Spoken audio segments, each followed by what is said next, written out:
అందరికీ నమస్కారం. ఇవాళ మరొక కథతో మీ ముందుకు వస్తున్నాను. కథ పేరు హనీమూన్ హర్ష స్టైల్.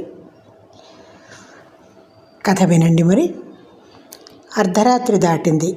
హర్ష, హాసిని దీర్ఘాలోచనల్లో మునిగి ఉన్నారు. ఏమైనా ఐడియా వచ్చిందా అడిగింది హాసిని. ఏ ఐడియా రావడం లేదు. ఏమిటో ఇదో గండ కత్తెరలా తయారైంది నా ప్రాణానికి అన్నాడు హర్ష విసుగ్గా. ఏం కత్తెర?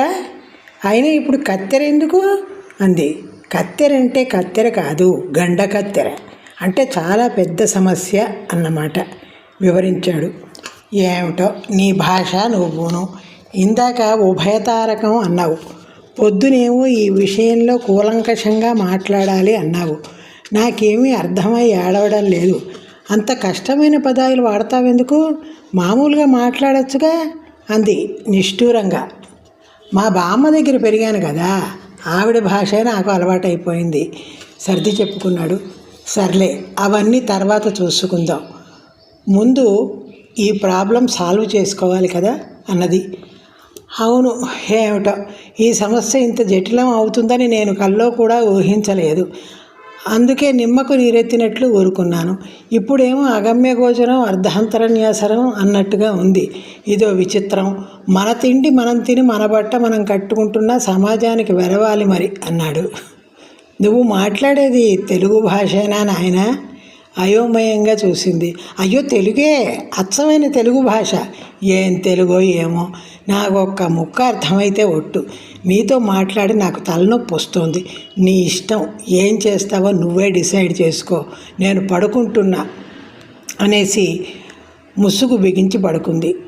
భారంగా నిట్టూర్చాడు హర్ష.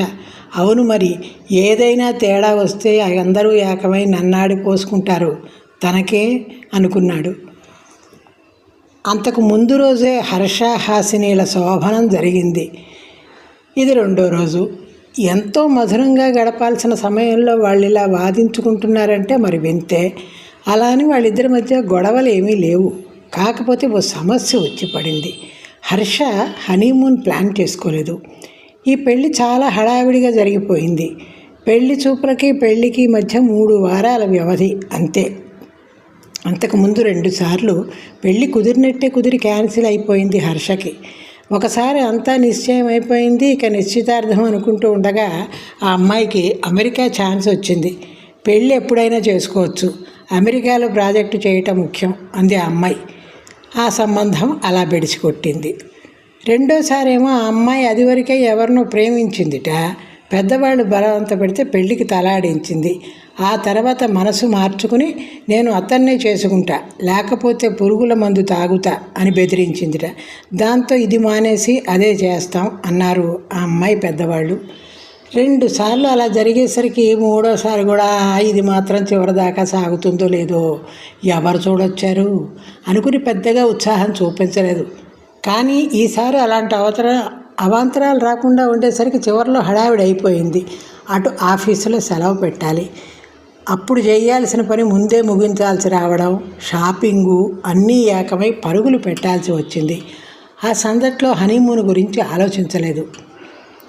అదీకాక హర్షకి హనీమూన్ మీద అంత మంచి అభిప్రాయం లేదు.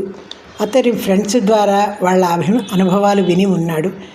సతీష్ అనే కొలీగు పెళ్లి చేసుకుని మనాలి వెళ్ళాడు హనీమూన్కి. ఏప్రిల్ నెల. ఇక్కడ 40 డిగ్రీలు, అక్కడ 10 డిగ్రీలు ఉంది ఉష్ణోగ్రత. వాతావరణంలో మార్పు వల్ల వెళ్ళగానే పెళ్లి కూతురికి భయంకరంగా జలుబు చేసింది. అది కాస్త సతీష్కి అంటుకుంది. వెళ్ళంగానే ఏం సుఖం, తుమ్మడం, మాత్రలు మింగడం, విక్స్ రాసుకోవటం, ఆవిరి పట్టడం, దీంతోనే గడిచిపోయింది. 40,000 ఖర్చయింది అని ఏడ్చుకున్నాడు సతీష్. ఇంకో ఫ్రెండ్ ఆదిత్య కేరళ వెళ్ళాడు. 7 రాత్రులు 8 పగళ్ళు ప్యాకేజీ, మారుమూల రిసార్టుల్లో బస, 50,000 అయినా వెళ్ళారు. ఆ పిల్లకి కొబ్బరి అంటే పడదు. మరి అక్కడేమో అన్నీ కొబ్బరి నూనెతో, కొబ్బరితో చేసిన వంటలు. ఏమాత్రం ఊహించినా ఇంటి నుంచి ఇంత ఆవకాయ మాగాయ పట్టుకెళ్ళేవాడిని. అక్కడికి వెళ్ళాక ఈవిడ గారు ఏమీ తినదు, అన్నమో రామచంద్ర అని ఏడుపు. నా బొందలా ఉంది ఈ హనీమూన్ అని మొత్తుకున్నాడు ఆదిత్య. అవన్నీ విన్న తర్వాత పోదు, హనీమూన్ వెళ్ళకపోతే కొంపలు అంటుకుపోతాయా అనుకున్నాడు. అతని అంచనా తప్పింది. కొంపలు అంటుకున్నాయి. పెళ్లికి ముందు మరీ రోజుకు 16 గంటల చొప్పున మాట్లాడకపోయినా రోజుకు 10 నిమిషాలు హాసినికి ఫోన్ చేసి మాట్లాడుతూనే ఉన్నాడు. హాసిని ప్రతిసారి ఇంకా ఏమిటి కబుర్లు అని అడగటం, అతనేమో ఇంకేం లేవు అనడం. పెళ్ళి వారం రోజుల్లోకి వచ్చేసింది. అప్పుడు హాసిని అడిగేసింది, పెళ్ళి సరే, మరి హనీమూన్ విషయం ఏమిటి అనేసరికి గతుక్కుమన్నాడు. హనీమూన్ గురించి ఇంకా ఏమీ అనుకోలేదు అన్నాడు. ఇంకా అనుకోకపోవడం ఏమిటి? ముందు హనీమూన్ ఏర్పాటు చేసుకుని తర్వాత పెళ్ళి ఏర్పాట్లు చేసుకుంటారుగా అందరూ. నా ఫ్రెండ్స్, ఇంట్లో వాళ్ళు అందరూ హనీమూన్ ఎక్కడికి వెళుతున్నారు అని చంపేస్తున్నారు. అంటే ఇది మరీ బాగుంది. నీ హనీమూన్ గురించి వాళ్ళకెందుకు ఆరాటం అన్నాడు హాసినితో. అలా అన్నాడు కానీ హర్షని కూడా ఇంట్లో అందరూ పీక్కు తినడం మొదలుపెట్టారు. తల్లి అడిగింది. ఆఖరికి గుడికి వెళ్ళొచ్చి ప్రసాదం చేతుల్లో పెట్టిన బామ్మ, చిట్టి ఎక్కడికి వెళ్తున్నావురా హనీమూన్కి అని అడిగేసరికి చిర్రెత్తుకొచ్చింది. ఏమిటి నువ్వు కూడానా బామ్మ? ఏమిటి న్యూసెన్సు, అందరూ కలిసి అప్పుల వాళ్ళలాగా వెంటపడి పీక్కు తింటున్నారే అని విసుక్కున్నాడు. నేను వెళ్ళను, అదో దండగా అన్నాడు. బామ్మ నచ్చ చెప్పింది. అలా కాదురా నాయనా, నలుగురితో నారాయణ 10 మందితో పరంధామ అన్నట్టు అందరూ నడిచిన దోవనే మనము నడవాలి. మరి పెళ్ళిలో తప్పించి ఎప్పుడెప్పుడు తర్వాత కడతామో లేదో తెలియని బట్టల కోసం 1000 లక్షలు పోయడం లేదు. తింటే తింటారు, లేకపోతే పారేస్తారు అని 60 రకాలు వడ్డించి పెళ్లి విందులు చేస్తున్నారా లేదా? ఇది అంతే. నీకు ఇష్టం ఉన్నా లేకున్నా వెళ్ళాల్సిందే అని హితబోధ చేసింది. ఇక తప్పదు అన్నట్టు కంప్యూటర్ ముందు కూర్చున్నాడు. హనీమూన్ ప్యాకేజీలు చూశాడు. పెళ్ళిళ్ళ సీజన్ కావడంతో అన్ని ధరలు చుక్కలు అంటుతున్నాయి. ఏదీ కుదరడం లేదు. విసిగేసి ఆ పని పక్కన పడేశాడు. పెళ్ళైపోయింది, శోభనం కూడా అయిపోయింది. హనీమూన్ మాత్రం అలాగే పెండింగ్లో ఉండిపోయింది. అత్తారింట్లో అందరూ తన వంక అనుమానంగా చూస్తూ ఉంటే తల కొట్టేసినట్లు అయింది. వెంటనే హాసిన్ని పిలిచి, మనం హనీమూన్ వెళుతున్నాం, నీ సామాను సర్దుకో, నేను మా ఇంటికి వెళ్ళి అమ్మా నాన్నతో చెప్పొస్తా అని ఇంటికి వెళ్ళాడు. వీళ్ళు హనీమూన్ వెళుతున్నారని తెలిసి అందరూ తెగ సరదా పడిపోయారు. మరో గంట తర్వాత కారులో అత్తగారింటి ముందు ఆగాడు. కారు ఎక్కు అన్నాడు భార్యను. ఎందాక అల్లుడు గారు, స్టేషన్లో కానీ ఎయిర్పోర్ట్లో కానీ దింపమంటారా అని అడిగాడు మామగారు. చిరునవ్వే సమాధానంగా ఊరుకున్నాడు హర్ష. హాసిని కారు ఎక్కింది. కారు బయలుదేరాక మనం ఎక్కడికి వెళుతున్నాం అని అడిగింది. హనీమూన్కి. అదే ఎక్కడికి ఏమో నాకే తెలియదు, నీకేం చెప్పను?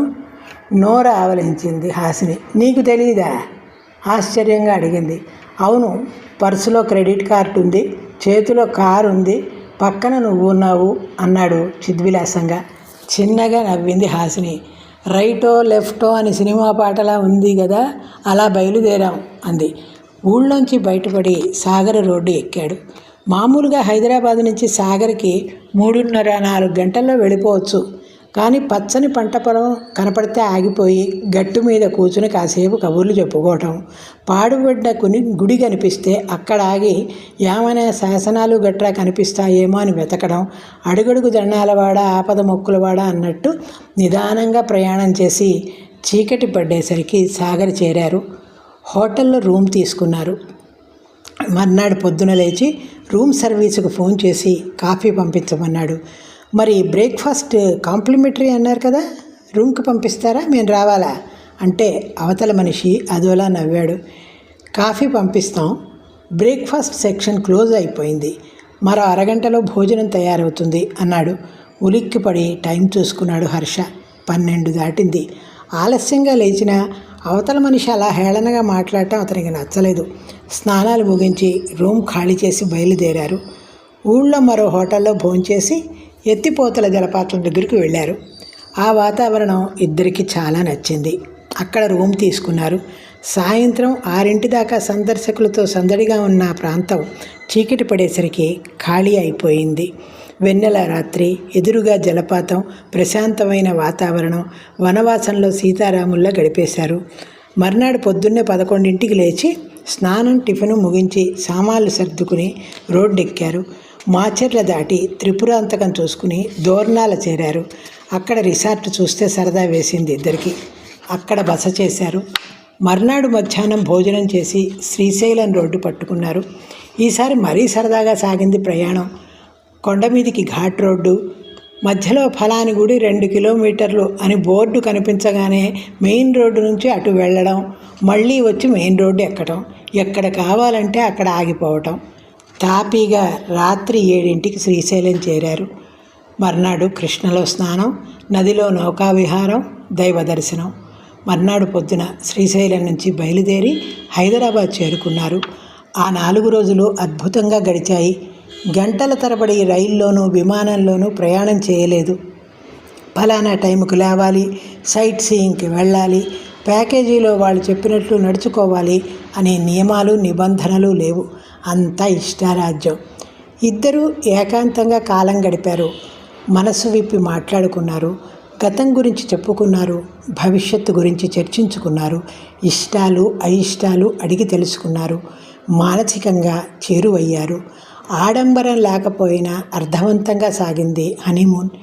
జీవితాంతం కలిసి నడవలసిన ఆ నూతన దంపతుల సంసార జీవితానికి పటిష్టమైన పునాది ఏర్పడింది. అది చాలు వారిద్దరి జీవితం సుఖంగా సాగిపోవటానికి. ఇంటికి వచ్చాక వివరాలు అడిగి తెలుసుకున్న ఇరువైపుల వారు, ఇంత చేసి నాగార్జున సాగరు శ్రీశైలమున మీరు వెళ్ళింది చక్కగా ఏ కాశ్మీరో సిమ్లానో కనీసం గోవాను వెళితే బాగుండేదిగా అన్నారు ఆశ్చర్యంగా. హర్ష హాసిని ముసిముసిగా నవ్వారు. ఇంట్లోనే వారే కాదు, ఫ్రెండ్స్ కూడా ముందు ఎగతాళి చేసిన వివరాలు తెలుసుకుని, నిజమే మంచి పని చేశావు, వేల కొద్దీ డబ్బు ఖర్చు పెట్టలేదు, దూరాలకు వెళ్ళలేదు, కానీ నిజమైన హనీమూన్ అంటే ఇది అని మెచ్చుకున్నారు. నీకు ఇటువంటి ఆలోచన వచ్చినందుకు అభినందించాలి అన్నారు. అతన్ని అనుసరిస్తూ మరికొంతమంది మిత్రులు అరకులోయకి కోనసీమకి హనీమూన్ వెళ్ళొచ్చారు. ఆ తర్వాత ఆ పద్ధతి బాగానే ప్రాచుర్యం అయింది. పెళ్లి కాబోయే కుర్రాళ్లను, ఏమిటి హనీమూన్ ప్లాన్ చేశారా అని అడిగితే, పెద్దగా ప్లానింగ్ ఏం లేదు, దగ్గరికే వెళతాం, మాది హనీమూన్ హర్ష స్టైల్ అని సమాధానం చెప్తున్నారు. ఇదండి హనీమూన్ హర్ష స్టైల్ కథ. ఈ కథ 6/2/2013 ఆంధ్రభూమి సచిత్ర వారపత్రికలో ప్రచురింపబడింది. ఈ కథ మీకు నచ్చితే నా ఛానల్ని లైక్ చేయండి, సబ్స్క్రైబ్ చేయండి. మళ్ళీ మరొక కథతో మీ ముందుకు వస్తాను. నమస్కారం. మీ పొత్తూరి విజయలక్ష్మి.